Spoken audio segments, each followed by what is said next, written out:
ఆంధ్రప్రదేశ్ రైతులకు వాతావరణ శాఖ శుభవార్త తెలిపింది. నైరుతి రుతుపవనాలు రాయలసీమ ప్రాంతం ద్వారా రాష్ట్రంలోకి ప్రవేశించాయని, రాగల 3 రోజుల్లో మిగిలిన ప్రాంతాలకు విస్తరించే అవకాశం ఉందని తెలిపింది. దీని ప్రభావంతో కోస్తాంధ్ర, రాయలసీమ, తెలంగాణలోని భారీ వర్షాలు కురిసే అవకాశం ఉంది. ఉమ్మడి ఆదిలాబాద్, నిజామాబాద్, వరంగల్, ఖమ్మం జిల్లాల్లో భారీ వర్షాలు కురుస్తాయని అధికారులు హెచ్చరించారు. ప్రజలు అప్రమత్తంగా ఉండాలని సూచించారు. ఆంధ్రప్రదేశ్ ప్రజలకు, ముఖ్యంగా రైతులకు వాతావరణ శాఖ తీపి కబురు చెప్పింది. నైరుతి రుతుపవనాలు ఆంధ్రప్రదేశ్లో ప్రవేశించాయని భారత వాతావరణ శాఖ వెల్లడించింది.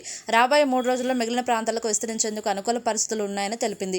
ఆంధ్రప్రదేశ్లోని రాయలసీమ ప్రాంతంలోని ప్రవేశించిన నైరుతి రుతుపవనాలు మిగిలిన ప్రాంతాలకు రుతుపవనాలు విస్తరించేందుకు వాతావరణ పరిస్థితులు అనుకూలంగా ఉన్నాయని, 2024 జూన్ 2న ఏపీలో ప్రవేశించిన రుతుపవనాలు అంటూ ఏపీ విపత్తు నిర్వహణ సంస్థ తెలిపింది.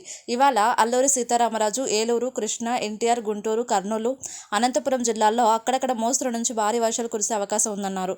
మిగతా జిల్లాల్లో పలు చోట్ల తేలికపాటి నుంచి మోస్తరు వర్షాలు కురిసే అవకాశం ఉంది. ఉద్యానవన రైతులు తగిన జాగ్రత్తలు తీసుకోవాలని సూచించారు. మరోవైపు తెలంగాణలో కొన్ని ప్రాంతాల్లో రుతుపవనాలు ప్రవేశించినట్లు ఐఎండీ తెలిపింది. ఉత్తర తెలంగాణపై ద్రోణి కొనసాగుతుండటంతో తెలంగాణలో సోమవారం నుంచి గురువారం వరకు భారీ వర్షాలు కురిసే అవకాశాలున్నాయని అంచనా వేస్తున్నారు. ఉమ్మడి ఆదిలాబాద్, నిజామాబాద్, వరంగల్, ఖమ్మం జిల్లాల్లో పలు చోట్ల భారీ వర్షాలు కురుస్తాయని, ఇతర జిల్లాల్లో తేలికపాటి వర్షాలు కురిసే అవకాశాలున్నాయని పేర్కొంది. మరోవైపు మహారాష్ట్ర దగ్గర ఏర్పడిన వాయుగుండం బలహీనపడింది. ఇది అల్పపీడనంగా మారిందని ఐఎండీ తెలిపింది. ఈ ప్రభావంతో రాబోయే 4 రోజుల్లో కోస్తాంధ్ర, రాయలసీమ, తెలంగాణలో భారీ వర్షాలు కురుస్తాయని హెచ్చరించారు. అంతేకాదు, బంగాళాఖాతంలో మరో అల్పపీడనం ఏర్పడనుందని వాతావరణ శాఖ తెలిపింది. ఇది మరింత బలపడి బంగ్లాదేశ్ వైపు వెళ్లే అవకాశం ఉంది. మహారాష్ట్రలోని రత్నగిరి దగ్గర తీరం దాటిన వాయుగుండం బలహీనపడింది. ఇది తీవ్ర అల్పపీడనంగా మారింది. ఇది మహారాష్ట్ర, కర్ణాటక ప్రాంతంలో ఉంది.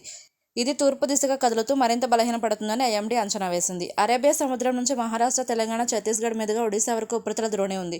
దీని కారణంగా మంగళవారం బంగాళాఖాతంలో అల్పపీడనం ఏర్పడనుంది. దీని ప్రభావంతో ఈ నెల 29 వరకు కోస్తాంధ్ర, రాయలసీమ, తెలంగాణలో భారీ వర్షాలు కురుస్తాయని ఐఎండీ తెలిపింది. ఉరుములతో కూడిన గాలులు గంటకు 70 కిలోమీటర్ల వేగంతో వీస్తాయని ఐఎండీ అంచనా వేస్తుంది. ఏపీలోకి ప్రవేశించిన రుతుపవనాలు వారం ముందుగానే ఈ జిల్లాల్లో భారీ వర్షాలు. మహారాష్ట్ర దగ్గర కొనసాగుతున్న అల్పపీడనం తెలంగాణ, ఏపీ మీదుగా బంగాళాఖాతంలోకి వెళ్తుందని వాతావరణ నిపుణులు చెబుతున్నారు. దీనివల్లనే బంగాళాఖాతంలో అల్పపీడనం ఏర్పడనుందని అంచనా వేస్తున్నారు. బంగాళాఖాతంలో సోమవారం అల్పపీడనం ఏర్పడుతుందని, మంగళవారం నాటికి వాయుగుండంగా మారుతుందని, గురువారం నాటికి బంగ్లాదేశ్ దగ్గర తీరం దాటుతుందని అంచనా వేస్తున్నారు.